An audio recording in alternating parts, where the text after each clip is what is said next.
Waouh, Andrea, une 11e médaille pour la Suisse aux Jeux paralympiques. C'est Céline Fontil, la Genevoise, qui a remporté la médaille d'argent en paracyclisme. C'est incroyable, ces Jeux paralympiques, quand même, l'engouement qu'il y a autour de ces Jeux à Paris. Oui, c'est vrai qu'il y a cet engouement qui est là autour de la question notamment du handicap et ça pose plein de questions. Comment améliorer l'inclusion des personnes handicapées en Suisse? Aujourd'hui, 1,8 million de personnes sont handicapées en Suisse. Il y a un accord qui va être signé le 5 septembre prochain, justement, qui questionne ces questions d'inclusion. Donc on va en parler chez nous, justement. Oui. Quelles sont les actions qui sont en place et surtout aller à la rencontre de la famille S, un témoignage assez émouvant qui, moi, me touche beaucoup. Donc je file à Morges et toi, tu parles du programme. Bah oui, moi justement, Alexandre. je vais accueillir nos invités en plateau pour répondre à cette question. Comment est-ce qu'on vit avec son handicap aujourd'hui en Suisse et plus particulièrement dans notre région? Eh bien, hors cadre, c'est parti!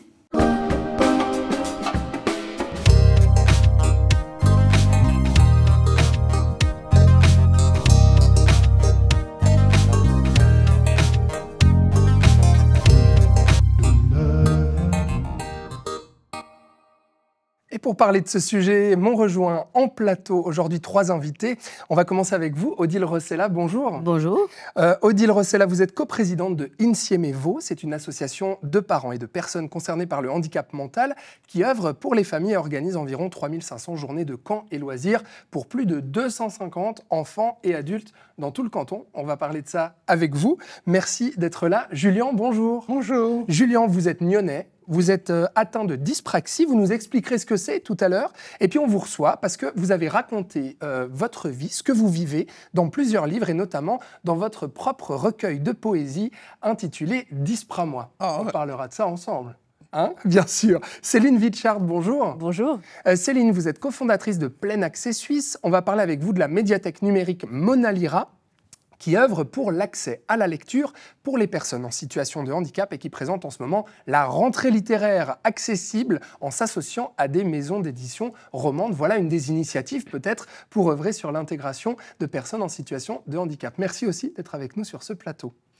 On va commencer peut-être par parler un petit peu de ce que c'est le handicap. On parle de ce mot à tort et à travers, mais comment est-ce qu'on le définit aujourd'hui, Odile Rossella ? Alors, je vais le dire, il y a une définition officielle de l'ONU que je peux vous lire. Oui, comme ça pose directement. Voilà, on entend par personnes handicapées des personnes qui présentent des incapacités physiques, mentales, intellectuelles ou sensorielles durables, dont l'interaction avec diverses barrières peut faire obstacle à leur pleine et effective participation à la société sur la base de l'égalité avec les autres. Voilà, ça, c'est la définition officielle. Hein. Ouais. Donc, est-ce que cette définition, elle vous convient, Julien ? Alors, je dirais qu'elle convient qu'en partie. Oui. Comme dit Madame Odile Rossella, oui, les difficultés partielles depuis longtemps. Moi, je qualifierais plutôt de difficultés constantes. Oui, vous préférez le définir comme oui. ça. Et vous n'aimez pas trop le mot handicap, hein, ça vous gêne un peu ? Loin de là. Et donc que ce mot, pour moi, est plutôt un mot péjoratif, un mot qui va nous mettre dans une case. Dans un box. Oui. Alors, une case, un box, vous êtes d'accord avec ça, Céline, justement ? Je suis assez d'accord sur le fait qu'effectivement, dire qu'une personne a un handicap, c'est la catégoriser. On le voit, hein, ça porte souvent préjudice pour l'accès à l'emploi, pour tout un tas d'autres domaines également. C'est une étiquette, hein, comme il y en a plein d'autres aujourd'hui et comme on aime beaucoup en poser. Après, je pense qu'il ne faut pas se leurrer. En fait, avoir une déficience, puisque c'est de ça dont on parle, hein, Madame Rossella l'a explicité dans la définition de l'ONU, ça nous met en situation de handicap dans un certain nombre de contextes dans la vie parce que l'environnement et parce que la société ne prennent pas en considération ces déficiences et ces difficultés souvent. Alors on va justement parler un petit peu de toutes ces thématiques ensemble, bien sûr, mais juste un petit mot. Céline, vous, le handicap dans votre vie, il représente quoi ? Moi, je le vis au quotidien depuis que je suis née, donc il a une place quand même relativement, je dirais, importante. Mais comme je vis avec depuis toujours, au final, je suis habituée à vivre avec les difficultés qui sont engendrées par la déficience visuelle et qui ont empiré en plus et qui empireront probablement avec l'âge. Et vous, Julien, le handicap, il occupe quelle place dans votre vie ? Je dirais qu'il est omniprésent depuis 40 ans, car je n'ai pas appris que j'avais un handicap, je l'ai appris vers l'âge de 20 à 24 ans. Ah oui, ouais, c'est assez tard, parce que la dyspraxie... alors, dites-nous un petit peu comment ça se manifeste. Je crois que c'est des problèmes, on va dire, d'apprentissage, hein, Oui, c'est ça, hein, dès la naissance. Hein. Dès la naissance, bon, si je prends un exemple un peu tout bête, vous montrez à votre enfant, à votre fille, à votre garçon comment éplucher une pomme, le mouvement qu'on fait avec l'épluchure et la pomme, vous allez montrer 5, 10, 15, 20, etc. Et d'un coup, il va l'intégrer. Oui. Mais du jour au lendemain, voire des semaines, voire des mois, voire des années plus tard, le cerveau, lui, il va diliter. Et quand vous allez lui dire, voilà, tu m'épluches 2 kilos de pain, il va vous sortir le matériel, il va vous dire, c'est comme ça qu'on fait. Oui. Maman, je sais plus faire. Ouais. On fait comment? Et puis, mais tu as fait ça pendant 7 ans et maintenant tu dis que tu ne peux plus? Ouais. Oui, je sais plus faire. Alors il faut repartir en fait de la base pour redémarrer. C'est ça. Alors, on va parler justement de comment vous vivez avec cette dyspraxie au quotidien, tous les jours, comment vous l'avez vécu à l'école, aujourd'hui, au travail et dans notre société. Mais un petit mot, vous, Odile Rossella, le handicap, quelle place il a occupé dans votre vie?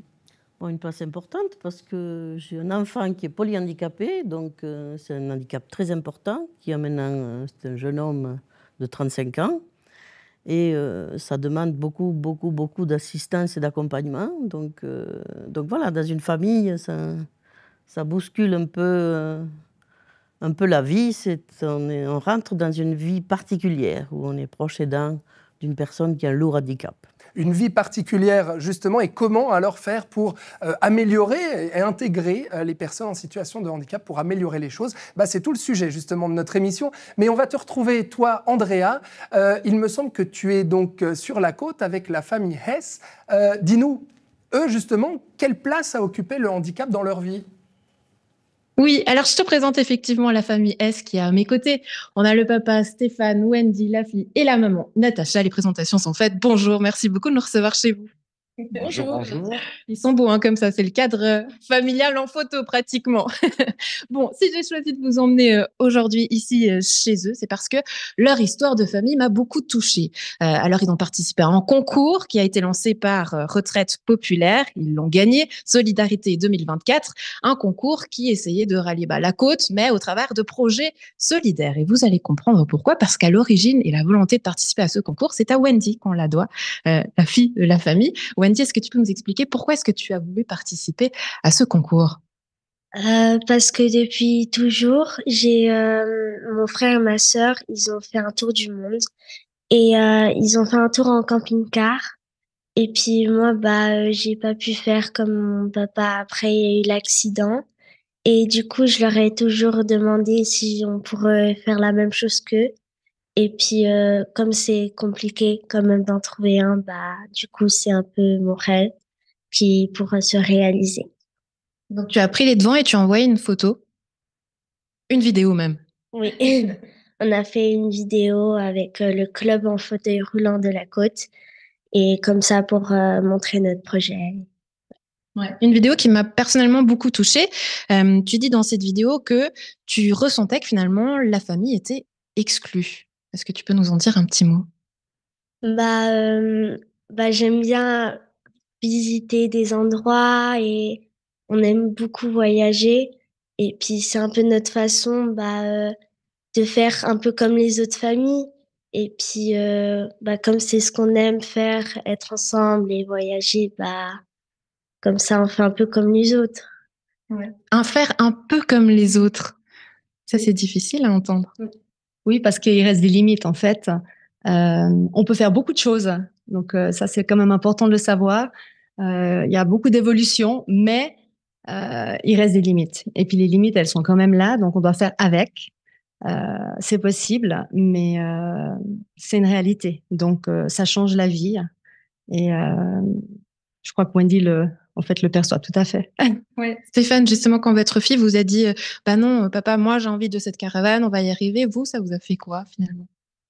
Alors c'est vrai que ça m'a beaucoup touché et c'est vrai que on a essayé de chercher des solutions et puis on s'est trouvé un petit peu coincé parce que il y a différents handicaps et plus on est lourdement handicapé, plus les barrières sont dures à franchir. Et là, on avait l'impression qu'on n'arriverait pas à nos fins pour essayer de pouvoir voyager effectivement avec Wendy et lui offrir ce rêve qu'elle avait dans la tête. Et là, ben, il semblerait que ça va être la réalité qui enfin, on a trouvé une solution et c'est avec une grande satisfaction. Ouais, donc vous avez été lauréat de ce concours, vous allez pouvoir acheter cette caravane adaptée. Mais pour revenir à ce que vous disiez, Stéphane, vous disiez finalement partir en vacances, c'était mission impossible. On a peut-être, nous, du mal à se représenter quand on vit avec une normalité. Je ne sais pas ce qui est normal ou pas, hein, c'est pas ça le propos, mais ça représentait quoi? Pourquoi c'était mission impossible de partir en vacances pour vous? Alors, on peut pas dire impossible, mais c'était pour toutes les configurations parce que on a la chance de partir en vacances en famille. J'ai la chance d'avoir une super femme qui organise tout ça parce que c'est des heures et des heures pour vraiment trouver des choses adaptées. Mais jusqu'alors, c'était chaque fois dans des hôtels et c'était toujours le problème de la surprise quand on arrive.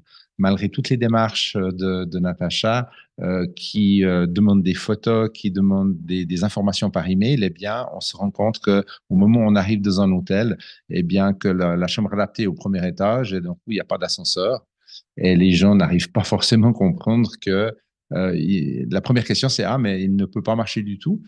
Et on est chaque fois un peu surpris de dire, mais voilà, effectivement, ben, souvent les personnes en chaise ne peuvent pas marcher. C'est des barrières qui sont infranchissables de monter un étage avec des escaliers. Ouais, ces barrières-là font que vous vous sentiez exclu de la société, comme disait Wendy, votre fille. Voilà, effectivement, parfois on se sent un peu exclu. Mais là, le but de ce camping-car, c'est d'avoir tout avec soi. Ça veut dire qu'on voyage avec son lit, on voyage avec, au niveau de l'hygiène, on doit faire très, très attention par rapport aux infections. Et là, ça va nous permettre vraiment d'avoir tout ça avec nous. Donc, pas seulement pour nous, mais pour toutes les personnes qui sont en situation d'handicap en chaise roulante. Ce camping-car sera adapté et sera loué pour toutes les personnes de la région, voire de la Suisse, qui souhaiteront partir en vacances avec leur famille. Donc, vous souhaitez en faire profiter les autres familles de la côte. C'est vraiment le projet, en fait. Le camping-car sera acquis donc, avec le club en fauteuil roulant de la côte. Et effectivement, l'idée, c'est de pouvoir le mettre à disposition du plus grand nombre de familles. Et grâce au financement, en fait, dont on a déjà une bonne partie, ça sera que les coûts d'utilisation, finalement, du camping-car. Donc, à des tarifs qui, on l'espère, devront être abordables pour la plupart. Donc voilà, les présentations sont faites. Et je vous propose qu'on se retrouve tout à l'heure pour que vous nous racontiez un petit peu votre quotidien, qu'on puisse voir justement quelle implication aussi ça a aujourd'hui peut-être dans l'aménagement de votre maison. On se retrouve tout à l'heure. À tout de suite. À tout de suite, tout le monde. Merci Andrea, merci à la famille S et à tout à l'heure. Odile Rossella, vous venez d'entendre ce témoignage. On entend une famille pas comme les autres. C'est aussi ça les témoignages que vous recevez avec Insiemevo notamment et d'autres associations. Les familles se sentent comme ça ? Bien sûr, bien sûr. Les témoignages, c'est souvent que c'est pas facile, que c'est un combat, entre guillemets, que toutes ces démarches administratives sont compliquées. Et puis, au quotidien, on a une idée de la prise, de l'accompagnement de notre enfant, et puis on n'arrive pas forcément à trouver l'endroit, les personnes qui peuvent donner cet accompagnement comme on aimerait que ce soit. Donc, il faut toujours un petit peu s'adapter. Et puis... en fait, c'est ça, il faut s'adapter. Il faut s'adapter autrement. Mais on a quand même beaucoup de ressources, on doit le préciser. On a des ressources en termes institutionnels. Dans notre canton, on a beaucoup, beaucoup d'institutions qui font de leur mieux pour un accompagnement adéquat, même si ça ne correspond pas toujours à ce qu'on voudrait. Ouais. Je veux dire, c'est là pour soulager un certain nombre de personnes. Personnellement, je pense que je ne pourrais pas accompagner mon fils aussi bien à son âge. Je veux dire, s'il n'existait pas tout ça autour. S'il n'existait pas tout ça autour. Voilà. Il y a au niveau cantonal, au niveau régional, il y a des choses qui se font, qui se mettent en place et qui sont remarquables. Donc, à plusieurs niveaux, dans l'inclusion, dans l'accompagnement, que ce soit à l'école ou pas. L'école offre quand même un soutien considérable, même si elle n'a pas toujours les moyens encore de faire ça correctement. Elle met en place beaucoup de choses et je trouve que qu'il On faut va souligner. vers le mieux. Il faut le Ouais. souligner. Beaucoup de choses sont mises en place, il y a beaucoup de bonne volonté. Voilà. Et on en reparlera justement de ce qui est mis en place notamment chez nous, mais déjà pour savoir un peu comment vous vivez, vous, Julien, surtout avec le regard des autres. Parce que la particularité aussi de la dyspraxie, c'est que, c'est une déficience intellectuelle, on le disait ensemble, mais c'est une forme de handicap qui est invisible, en fait, c'est ça. Et donc, comment vous avez vécu avec le regard des autres toute votre vie ? Oh, je dirais vivre avec le regard des autres. Au début, je trouve que c'est assez blessant quand les gens voient que vous avez un espace ou un regard différent ou une posture différente. Les gens sont là à se dire il est bizarre là. Ouais. Qu'est-ce qu'il a en fait ? Pourquoi il fait ça que nous on ne reproduit pas. Mais je pense qu'après, ce regard, c'est où on continue à en souffrir, et ça devient une souffrance permanente, je dirais, comme une douleur telle que d'arthrose, excusez-moi la façon de le dire, ou on le prend comme une force, en se disant, OK, les gens nous dévisagent, mais moi, je me sens comme je suis. Oui, je suis moi-même. Oui. Mais comment vous avez réussi ? Parce qu'il faut quand même de la force de caractère pour arriver à dépasser tout ça et puis, comme vous dites, à dépasser ces blessures-là au quotidien. Oh, je dirais que les blessures, elles sont toujours présentes. Elles ne sont pas guéries. Mais j'essaye maintenant de regarder vers l'avenir. J'essaye de me dire, OK, d'accord, j'ai des difficultés et elles ne s'effaceront pas. Elles resteront toujours là. Car elles font partie de moi, mais je dois continuer à avancer. C'est aussi à travers ce livre, Dispra moi, où ce n'est pas vraiment un recueil de poésie, mais plus vraiment une autobiographie. Oui, vous racontez votre vie. Qui retrace de 0 à pratiquement 30 ans. Céline, vous, comment vous avez vécu tout ça au fil des ans ? Et puis, quelles difficultés on rencontre, par exemple, à l'école ou ensuite même au travail quand on est malvoyant ? C'est intéressant. J'écoutais Julien et je me disais, il y a beaucoup de choses qu'il vient de mentionner qui font assez écho dans mon propre parcours également. À l'école, quelles difficultés on rencontre ? Moi, j'ai commencé l'école au début des années 90, donc l'école inclusive était encore un peu une vue de l'esprit à cette époque-là. Et j'ai eu la chance de commencer l'école l'année après que la première enseignante que j'ai eue en maternelle avait intégré en classe ordinaire une petite fille porteuse de trisomie 21, ce qui s'était à l'époque a priori pas spécialement très bien passé parce qu'on n'avait pas les outils, on n'avait pas l'accompagnement, etc. Et du coup, quand l'année suivante, mes parents sont arrivés avec « Bonjour, nous avons une fille déficiente visuelle », c'était un peu compliqué. On a dû monter jusqu'à l'inspection des écoles pour que j'intègre l'école ordinaire. Et en soi, ça s'est ensuite très, très bien passé. Aujourd'hui, c'est plus facile à l'école, tout de même, avec ce qui est mis en place. Heureusement, les choses évoluent, comme vous le disiez, aussi lentement que possible, aussi rapidement que nécessaire, pour reprendre les mots d'un conseiller fédéral bien connu. Mais non, c'est heureux quand même qu'aujourd'hui, on n'en soit pas au stade des années 90. Et c'est une bonne chose et c'est normal que la société évolue.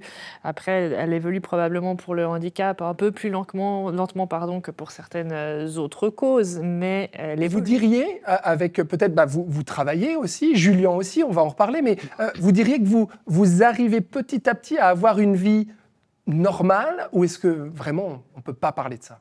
En fait, dans l'absolu, je peux absolument, en tout cas dans mon cas, je peux absolument pas dire que je n'ai pas eu de vie normale parce qu'en fait, quand j'ai voulu travailler, j'ai toujours réalisé et obtenu et tenu les postes que j'avais l'ambition de tenir et que j'avais envie de tenir. J'ai eu la chance de pouvoir faire la chance et les capacités aussi de pouvoir réaliser un cursus académique avec plusieurs diplômes universitaires. J'ai pu enseigner, j'ai pu être journaliste notamment à l'époque, etc. Et ça ne m'a jamais empêché de travailler. À l'époque, je n'étais pas utilisatrice de canne blanche. Je fais partie des gens qui n'ont jamais mentionné leur handicap sur leur CV. Il y a un énorme débat là-dessus, parce que je pars du principe que quand on engage quelqu'un, on l'engage pour ses compétences et non pas pour la tête que cette personne a. Donc je suis aussi très partisane du fait de ne pas mettre la photo de la personne sur le CV, soit dit en passant. Et pour moi, un CV, ça devrait même être anonyme, en fait, parce qu'il y a tellement de biais sur les noms des gens, sur peu importe, les questions de racisme ordinaire ou biaisé. Je veux dire, toutes ces questions-là n'ont rien à voir. On engage quelqu'un pour les compétences que cette personne a, et ces compétences, elles n'ont rien à voir avec la couleur de sa peau, son orientation de genre ou sexuelle, son âge, son nom. Donc vous vous êtes dit, finalement, les problèmes de vision, je vais pas les mentionner, et puis en fait, je vais vivre normalement. Julien, c'est comme ça aussi que vous abordez votre vie? Est-ce qu'aujourd'hui, vous pourriez dire, parce que vous êtes autonome, vous vivez dans notre région, vous travaillez également, et puis vous faites même de l'art, de la poésie, on en parlait avant. Aujourd'hui, vous pourriez dire que vous vivez avec cette dyspraxie normalement? Oui, alors il a fallu du temps pour que j'accepte de vivre normalement avec cette dyspraxie, car le jour où on me l'a appris, ça a été un véritable électrochoc. Il m'a fallu plusieurs semaines pour accepter que ce soit différent. Parce que vous en rendiez pas compte en tant qu'enfant, en fait, c'est ça? On sentait qu'il y avait des problèmes, mais moi, je me disais, c'est passager. Ouais. Ça va passer avec le temps, ça va pas rester. Quand une spécialiste en dyspraxie et ergothérapeute me l'a annoncé, ça a fait une électrocution directe. Là, ça a été compliqué. Oui. Et puis, vous avez été accompagné, mais aujourd'hui, votre vie de tous les jours, vous arrivez à avoir un train de vie comme tout le monde? Oui et non. Oui, c'est ça. Hein. Car j'ai un éducateur 2 fois par semaine dans le cadre de Point Firmis. Il vient 2 heures 2 fois pour m'aider pour les courses ou l'agenda et tout. Et on pourrait dire que j'ai jamais eu un travail ordinaire dans les bureaux et tout ou ailleurs. Parce que vous faites quoi exactement? Je travaille en institution. Oui. Jusqu'à présent, j'ai fait que des institutions. Oui. J'ai fait un stage à Pro, qui est une entreprise privée sociale. Et j'ai été peut-être 1 année et demie, 2 ans au collège de Boré, en école normale, avec un prof vraiment super. Mais ce que vous expliquez, c'est qu'aujourd'hui, ça crée des problèmes d'organisation, en fait, dans votre vie. D'organisation au quotidien, de façon de devoir gérer le quotidien et tout. Parlons peut-être de la manière dont les mentalités évoluent aujourd'hui ou peuvent évoluer.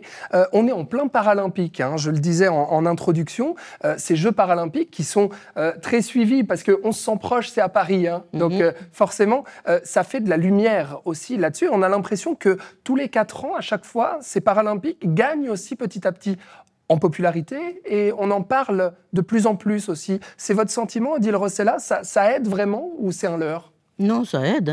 Tout ce dont on peut parler, c'est tant mieux. Ce dont souffre beaucoup ce domaine, c'est que les gens ne savent pas, ne sont pas sensibilisés à ça. Et forcément, quand on ne sait pas, on a un peu peur de tout ça. Donc on s'en éloigne. Donc, le fait de montrer les gens, de montrer la vie telle qu'elle est, qu'il y a des différences, c'est tout bénef pour tous les gens qui...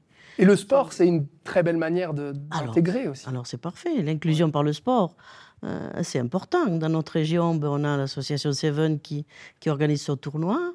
Je veux dire, chez ICMA, on participe aux 20 km de Lausanne. On est vraiment implanté depuis plusieurs années. Donc ça, l'inclusion, elle est parfaite. Ouais. On organise aussi un match avec le Grand Conseil vaudois et une institution 2 fois par année. Donc là, ça va être le 17 septembre à Épalège, et on organise un match. Ça permet que tous ces gens, tous nos décideurs du canton soient un peu plus sensibilisés, puissent jouer contre ces équipes. Ils perdent d'habitude.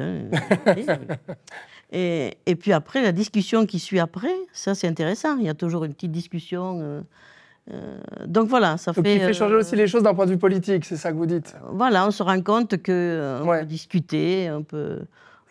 voilà, et la sensibilisation se fait par ce biais-là. Et c'est important, par le sport, par la culture, par plein de choses. Et ben la culture, justement, aussi, hein, il y a des choses qui se font, mais cette année est particulière parce qu'il faut quand même le dire, le plus gros succès au cinéma en francophonie, déjà en Suisse romande et en France, c'est Un petit truc en plus, le film d'Artus, la comédie sur un camp de loisirs pour personnes en situation de handicap. C'est plus de 10 millions d'entrées en France et 180 000 en Suisse. C'est le plus gros carton chez nous, en Suisse romande. Regardez juste les images que je vais vous montrer, puis on en parle après. Oh putain, qu'est-ce que tu fous là, toi? Tu n'es pas handicapé? Si, tu veux pas handicapé, moi. Bah, voudrais pas. T'as raison, je suis pas handicapé. Et tu dis rien à personne, hein? Je dis rien à personne. À pas Ludovic. C'est qui Ludovic? C'est ma petite bite. Tu sais ce qu'ils font en prison dans les douches? Pardon?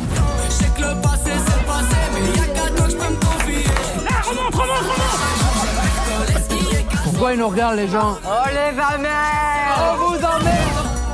Et ça fait clic, clic, pam, pam, pam.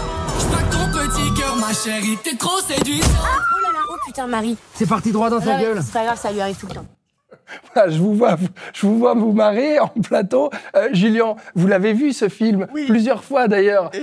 Au-delà on va parler de ce qu'on en pense, mais j'ai pris cet extrait-là parce que je trouve que ce qui montre aussi l'avancée des mentalités, c'est qu'en fait, on voit des vrais comédiens en situation de handicap. Et puis ça aussi, ça montre que justement, dans tous les métiers, eh bien, il y a une intégration qui se fait aussi. C'est ça, Julien? Ah, mais entièrement d'accord. À travers ce film, un petit truc en plus, comme vous le dites si bien,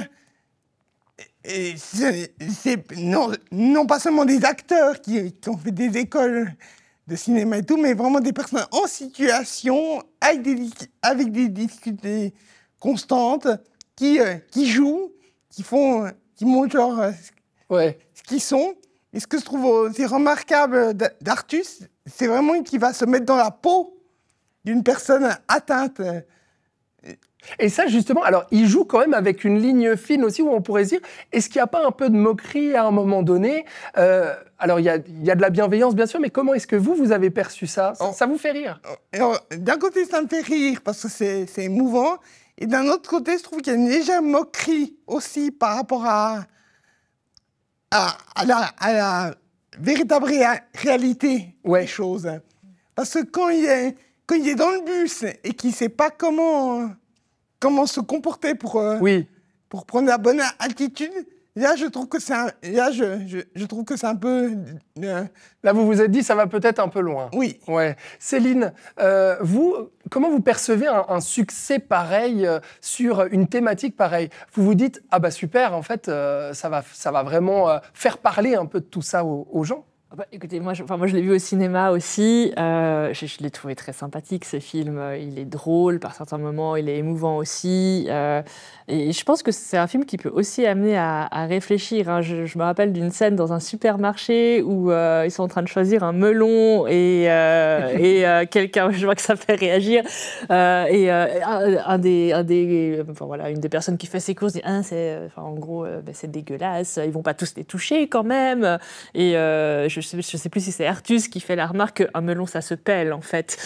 Donc effectivement, même on irait tâter la moitié des melons de l'étalage, ce que la plupart des gens font pour quand même savoir s'il est mûr, ça se fait, hein, même quand on voit et quand on n'a aucune difficulté de quelconque sorte. Mais ça casse des tabous aussi, notamment sur la sexualité aussi. Hein. Et je pense que c'est très important en fait. Je pense que ça peut faire évoluer les choses. Moi, j'ai un petit bémol par rapport à ce film, c'est quand même qu'il dépeint les choses de manière un peu très rose. Je veux dire, l'assistante sociale et l'éducatrice qui se dévouent corps et âme jusqu'à laisser tomber sa famille, ses vacances, son couple pour s'occuper de ses résidents et des personnes avec qui elle est en vacances. Personnellement, j'aimerais bien que ce soit le cas dans la réalité, mais je doute que ce soit quand même vraiment le portrait très réaliste de la situation. Et même si je pense qu'on a des gens très engagés et qui font très bien leur travail en institution, mais ça reste un film et ça reste à mon avis quand même, pas tout à fait représentatif de la vraie réalité des choses. Comme le disait d'ailleurs Julien, je pense que ce serait bien aussi de... alors après, on n'était pas dans le film documentaire, là, ça reste quand même une comédie française, il faut rendre à César ce qui est à César. Oui. Dans le registre comédie, le film fait très bien son job et je trouve vraiment remarquable qu'on ait pu y inclure des personnes en situation de handicap qui tiennent très bien leur rôle et qui sont vraiment, vraiment drôles. Oui, donc effectivement. Odile Rossella, vous voulez réagir? Moi, je réagis un peu parce que là, on parle d'un camp de vacances. Ce n'est pas une institution, c'est un camp de vacances. Oui. Et nous, on organise des camps de vacances. Et je dois dire que les moniteurs qui sont chez nous, ils déploient des trésors d'ingéniosité pour faire des trucs fantastiques. Donc, c'est pas si éloigné. Moi, j'ai entendu vous êtes retrouvés là-dedans. Des gens qui ont dit, oh, on dirait un peu nos camps. Ouais. Donc c'est ça, c'est pas la vie habituelle dans une institution ou une sortie avec le personnel d'institution qui est très bien formé et qui sait. Là, c'est des gens qui sont un petit peu formés, mais qui sont là juste pour les vacances, pour des loisirs. Mais ça montre, le succès de ce film, ça montre qu'il y a une ouverture d'esprit aussi. Mais bien sûr. Ouais. On a eu Intouchable à l'époque, ça a ouvert déjà une grande porte. Ça casse des tabous et ça aide la cause. Bien sûr, on s'est dit, tiens, et puis c'est toujours par l'humour. Donc avec l'humour, ça marche. Hein. On a eu d'autres films qui sont passés au cinéma. Je ne sais pas si vous êtes pour des trucs bien plus compliqués, qui sont hors normes, ou l'école des philosophes. Ça a montré un petit peu...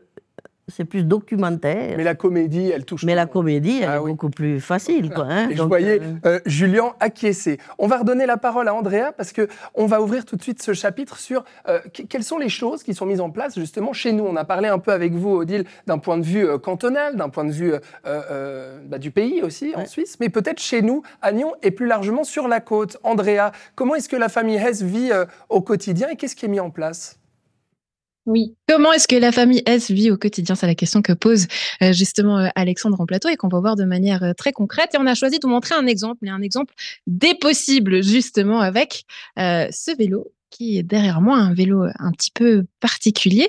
Vous me disiez, Stéphane, ce vélo, finalement, il a été pour moi libérateur. Je ne sais pas si même vous dites vélo ou si c'est un autre mot, mais vous allez nous expliquer. Mais il a été libérateur pour vous dans votre quotidien. Pourquoi ? Alors, je dois dire que grâce à ce handbike, qui est un e-bike, donc avec l'assistance électrique, ça me permet d'aller à des endroits où j'aurais plus pensé pouvoir aller me promener. Et c'est vrai que pour moi qui aime beaucoup la nature, qui aime beaucoup aller m'évader, eh bien, le mot évader j'avais l'impression que ce serait plus possible. Et grâce à des engins comme ça, eh bien, ça nous permet de se retrouver au milieu de la nature, au milieu de choses incroyables. Et de nouveau, des choses sont possibles. Oui, vous étiez sportif avant, toujours maintenant d'ailleurs aussi, avec le club en fauteuil roulant de la côte. Mais vous me disiez, par exemple, pour me raconter votre quotidien, quand vous étiez en fauteuil dans la route, c'était un chemin parsemé d'embûches. Alors, surtout les premiers jours lorsqu'on sort de l'hôpital. L'hôpital, c'est une longue rééducation et après, on se retrouve dans la vie réelle. Et la vie réelle, eh bien, même si on a beaucoup de chance en Suisse, eh bien, on se trouve avec des obstacles qui sont permanents et il faut réussir à les gérer. Avec les années, c'est beaucoup plus facile, mais c'est vrai que la sortie d'hôpital a été très compliquée. Ouais, il a fallu réaménager tout le quotidien à la maison, il a fallu tout réinventer. Oui, effectivement. Je dirais que dans un premier temps, l'important, c'est déjà trouver un logement qui soit mieux adapté parce que tous les logements ne sont pas adaptables. Alors, à des coûts qui sont quand même importants. Et en tout cas, dans notre cas, la salle de bain, c'est une des choses qu'il a fallu complètement refaire. Puis après, il y a plein d'autres choses, hein, avec les entrées. Enfin, juste s'il y a des petites marches, il faut s'organiser. Et voilà, ça demande de l'organisation, des travaux qui doivent être faits avant la rentrée, en fait, de la sortie de l'hôpital. Et heureusement, on est aidé en Suisse. Oui. Alors justement, je vous propose qu'on aille dans la salle de bain. Vous allez m'accompagner, Natacha. À tout de suite. Voilà. J'ai l'impression que vous avez été essentielle, Natacha, dans ce parcours de vie, parce que vous avez dit non, moi je refuse que cet accident aujourd'hui nous arrête dans la vie et que il va falloir trouver des solutions. Mais vous avez été essentielle. Le mental dont on parlait tout à l'heure en plateau, il est important. C'est important parce qu'il faut garder en fait un esprit positif. Vous avez vu Wendy, on a 2 autres enfants, donc il y a 3 enfants en fait dans la famille. Il faut pas s'effondrer, il faut continuer, il faut réorganiser. Et puis la personne qui est accidentée, ce qui est normal en fait, elle est en état de choc, elle est convalescence, en reconstruction elle-même. Donc, il faut tenir et on tient. Oui. Mais après, on vit, on revit. Oui, envie. Et c'est justement le message que vous avez voulu nous faire passer. Donc, c'est pour ça que j'insiste sur ce côté positif. Donc, voilà, là, on est dans la salle de bain. On est dans la salle Vous de faites bain. visiter. Oui, voilà. Alors, salle de bain. Donc, ce qu'il faut savoir, c'est qu'en fait, une personne au fauteuil roulant, enfin, en tout cas, une personne qui est paraplégique ou tétraplégique a besoin d'énormément de temps le matin pour se préparer. Et évidemment, il faut une salle de bain sans barrière. La principale chose, c'est donc une douche à l'italienne, comme on les appelle chez nous. Il faut que les dessous de lavabo soient vidés. Il faut qu'il y ait des barres d'appui. Il faut une toilette qui est en fait un peu plus longue. Enfin, il y a tout plein de choses comme ça qu'il faut prévoir. Toute chose bête aussi, c'est la largeur des portes. Souvent, on se rend pas compte, mais les salles de bain sont des portes toutes étroites. En fait, ils rentrent pas avec leurs chaises. Donc voilà, c'est des choses qu'il faut adapter. Après, il y a plein d'autres choses également. Il y a le lit, il faut un lit électrique dans la plupart des cas. C'est une multitude de petites choses. Ah, vous êtes là. J'ai cru que je n'avais plus de batterie. Oui, petit stress. J'espère un petit truc en plus. On va aller retrouver Stéphane. Donc, on voit un quotidien qui a été complètement chamboulé. Aujourd'hui, vous avez retrouvé cette vie. Le message que vous aimeriez peut-être faire passer et que les gens retiennent aujourd'hui, ça serait lequel? La vie ne s'arrête pas. La vie est sans aucun doute plus compliquée. Il ne faut pas non plus se leurrer, mais ça ne s'arrête pas. Il faut tenir bon. Il faut se réinventer, rester soudé, accepter l'aide. Voilà, accepter l'aide, ça aussi, c'est quelque chose dont peut-être vous allez parler en plateau. Je vous laisse le dernier mot, Stéphane. Peut-être, vu qu'on est sportif, on se retrouve quand à Gland, justement, pour un cours de sport? Alors, c'est les lundis, en fin d'après-midi, où avec du rugby en salle, où il y a toute une équipe qui se réunissent là-bas. Et c'est vrai que le milieu du sport, c'est un très bon moyen de réintégration et de trouver encore des valeurs avec beaucoup de gens qui sont piétons, eux, qui viennent aussi nous aider, et beaucoup de solidarité. Et je dois dire qu'on est très, très chanceux. Et voilà, on se rejoint sur les propos, le milieu du sport qui rassemble et qui fédère, propos que vous aviez en plateau tout à l'heure. Merci d'avoir été avec nous, très belle journée à vous. Merci beaucoup. Bonne journée tout le monde. Merci Andrea et merci beaucoup à la famille Hess pour leur témoignage. Alors voilà un exemple par exemple. Oui, le rugby en fauteuil roulant et puis ce témoignage aussi de dire il faut pas s'arrêter, il faut pas lâcher, il faut continuer. Julien, vous parliez tout à l'heure, oui, vous avez des aides justement, des accompagnants qui viennent vous aider pour l'organisation de tâches ménagères ou autres. Mais aujourd'hui, vous qui vivez à Nyon, est-ce que c'est suffisant, tout ce qui est mis en place, pour faciliter votre quotidien ou les personnes qui ont les mêmes problèmes que vous? Pour moi,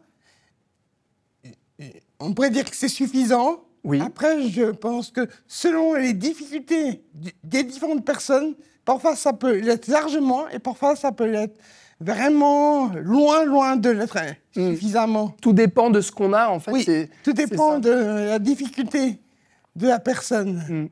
Tout dépend de ce qu'elle a comme problématique. Oui, effectivement. Et aujourd'hui, alors, il y a le sport, il y a la culture. Là-dedans aussi, justement, vous pensez que... Alors, la culture, par exemple, parce que je sais que vous faites de la sculpture, je crois, sur bois, de la peinture sur bois. De la pyrogravure. De la pyrogravure, voilà, je cherchais le mot, en fait. C'est ça, vous me l'avez donné. Dans la culture aussi, il y a des choses qui sont mises en place pour intégrer, justement, les personnes en situation de handicap. Oui, alors je pense qu'il y a effectivement des projets dans certains musées où la culture met plus à disposition, comme des tableaux en braille. Oui. Dans certains très grands musées où au lieu qu'il y ait juste le tableau avec le texte, oui. Ou un écran où la voix part, où la personne parle, où c'est vraiment pour les non-voyants, vraiment, ou les malvoyants aussi, où ils peuvent vraiment lire tout le texte en braille. Et je trouve vraiment que c'est aussi une belle avancé. Ou des accompagnants aussi dans des expositions. Il y a aussi l'association Écoute Voir, par exemple, qui fête ses 10 ans, puis qui est active au Casino Théâtre de Rolles ou au Théâtre de Grandchamp, qui permet de rendre accessibles les pièces de théâtre. On a vu à Paléo cet été aussi un concert qui était signé, le concert d'Olivia Ruiz. Il y a plein de choses. On parlait de l'association Seven aussi. Carole Hertig, la présidente, sera mon invitée lundi, je précise, pour parler des Regional Games qui auront lieu le 14 septembre ici, chez nous. Odile Rossella, c'est suffisant tout ce qu'il y a ici chez nous? Qu'est-ce qu'il y a d'autre qui est mis en œuvre pour aider les familles et les personnes en situation? On peut toujours dire que c'est pas suffisant, mais peut-être qu'il faut regarder déjà tout ce qu'on a. Au Paléo, moi je m'occupe de l'accueil handicap, donc il y a beaucoup de choses qui se font pour que les gens puissent profiter au mieux des concerts pendant toute la semaine. Après, vous avez du sport, vous avez plein de choses.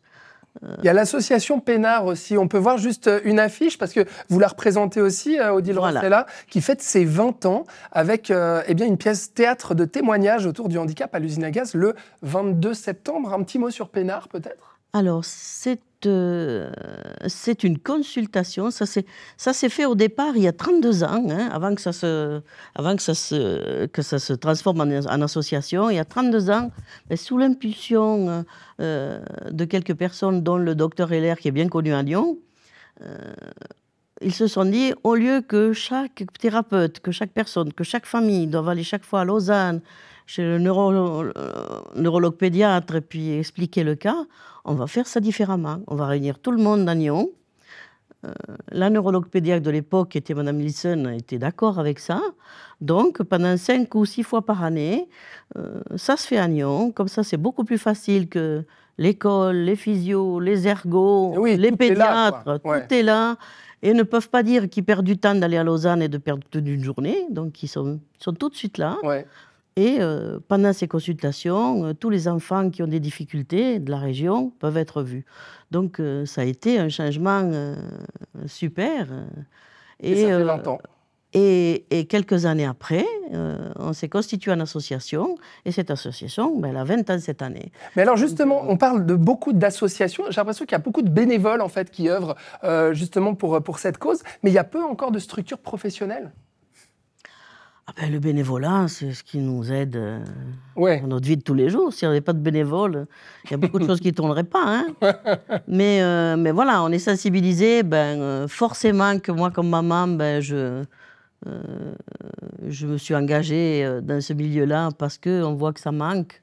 Donc, on dit on va pouvoir faire quelque chose. Donc, c'est pour ça qu'on s'engage tous. C'est ça. On se dit, là, nous, on peut apporter quelque chose. Donc, Céline, vous aussi, vous vous êtes engagée, justement. Alors, de nombreuses fois aussi, vous avez parlé, que ce soit dans les médias, mais aussi à travers des bouquins. Et puis, justement, le milieu de la lecture vous tient à cœur. Mona Lira, un petit mot quand même sur cette médiathèque qui est là pour favoriser l'accès à la lecture et qui s'associe pour la 2e édition avec cette rentrée littéraire à des maisons d'édition romandes pour faciliter cet accès. Ça se passe comment et pourquoi est-ce que vous avez voulu vous engager là-dedans? Alors, comment et pourquoi? Pourquoi? Parce que je suis directement concernée par aujourd'hui l'incapacité de pouvoir accéder facilement à un livre imprimé. Comme mon collègue cofondateur de l'association Plein Accès Suisse et France, Alex Bernier, qui lui est aveugle de naissance. Moi, depuis bientôt 6 ans, je n'arrive plus à lire un livre imprimé. Et c'est un vrai crève-cœur pour moi qui ai fait des études en lettres. Donc, j'estimais que c'était absolument nécessaire de pouvoir créer un service qui mettait à disposition des livres en grande quantité. Non pas qu'il n'y en ait pas, parce qu'il y a quand même aujourd'hui des structures existantes en Suisse romande qui adaptent des livres pour les personnes en situation de handicap, mais qui font essentiellement du livre audio en voix humaine ou du livre en braille imprimé. Ce qui a en partie ses limites, notamment en termes de production d'ouvrages. Aujourd'hui, dans les meilleurs catalogues, on trouve un peu plus de 30 000 ouvrages. On en sort 10 000 par an, rien qu'en édition suisse, et 100 000 par année en édition francophone, sans compter le Canada. Donc nous, notre projet, c'était de commencer à faire de la production à grande échelle, en travaillant avec des voix de synthèse de haute qualité, mais aussi en proposant des formats qui ne sont proposés à l'heure actuelle par aucune des bibliothèques spécialisées du secteur, c'est-à-dire du texte du texte visuel avec de l'audio, donc synchronisé, du texte en grand caractère 100% personnalisable où on peut adapter l'affichage avant le téléchargement du fichier. D'accord. Donc changer la police, changer la taille des caractères, changer l'espace entre les mots, entre les lettres, entre les lignes, changer la couleur du texte, la couleur du fond, activer par exemple. Oui, parce qu'il faut s'adapter en fait à toutes les possibilités, c'est ça. Tout à fait, et y compris pour les personnes dyslexiques, pour lesquelles on peut par exemple activer ou non la coloration par syllabes sur les mots, ce qui aide notamment les jeunes lecteurs et lectrices. Et on fait également du braille numérique. Voilà un bel exemple justement d'action et avec cette rentrée littéraire. Donc on peut aller voir Mona Lira sur le site internet pour se renseigner un petit peu là-dessus. Merci d'avoir été avec nous. On arrive au terme de cette émission. Julien, un petit mot de la fin peut-être. Qu'est-ce que vous auriez à dire à peut-être des familles ou des personnes en situation de handicap qui nous regardent? Comme petit mot de la fin, je pense qu'il faut vraiment continuer à tenir bon, même quand on a encore nos parents qui sont là. Le jour où on les a plus, il faut continuer à tenir, parce que les difficultés, les handicaps, on ne pourra pas s'en débarrasser, on les a en nous et on les aura toujours. Mais il faut plus que ça devienne une souffrance, mais plus une force de vie, une force de caractère qui va plutôt nous pousser vers l'avant. Et pas se dire, OK, je suis en chaise, OK, je suis malvoyant, aveugle ou autre chose, mais se dire maintenant, je tire vers l'avant. Je tire vers l'avant. Voilà, des jolis mots pour terminer cette émission. Merci à tous les trois, Odile Rossella, Julien et Céline Witchard d'avoir été mes invités. Et puis on remercie aussi la famille Hess et Andrea qui étaient connectés avec nous. Merci à vous maintenant d'avoir regardé cette émission. Demain, on se retrouve dans Fais voir ta région. On vous souhaite une belle soirée sur NRTV.